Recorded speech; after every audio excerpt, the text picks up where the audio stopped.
যেখানে এই বৈষম্য তৈরি করা হবে সেখানে এই ক্ষমতাকে প্রশ্ন করা হবে।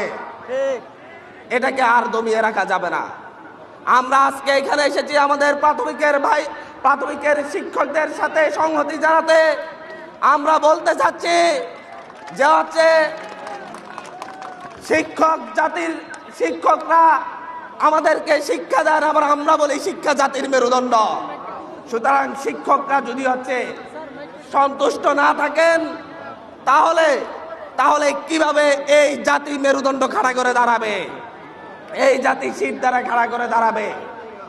আপনাদের সচিবদের, আমলাদের, পিয়নদের বেতন ভাতা কেন শিক্ষকদের চাইতে বেশি হবে? এই দেশে সচিবদের, আমলাদের বাসায় যারা রান্না বান্না করে তাদের বেতন নাকি আমাদের শিক্ষকদের চাইতে বেশি। এই ধরনের অসম্মানজনক অবস্থা থেকে এই দেশের শিক্ষক সমাজকে মুক্ত করতে হবে। আমরা সরকারের কাছে দাবি জানাচ্ছি, বাংলাদেশে শিক্ষা ক্ষেত্রে যত ধরনের বৈষম্য রয়েছে, শিক্ষকদের বেতন কাঠামো যত ধরনের বৈষম্য রয়েছে, সেই সকল বৈষম্য নিরসন করতে হবে।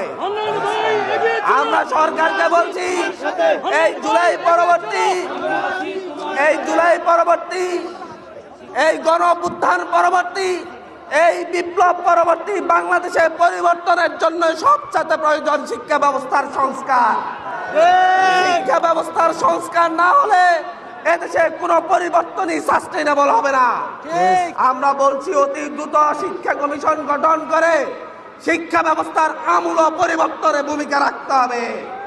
এটা আমাদের জুলাইয়ের দাবি, এটা আমাদের জুলাই বিপ্লবের দাবি, এটা জুলাই বিপ্লবে অংশগ্রহণ করা আমাদের প্রত্যেকটা মানুষের দাবি।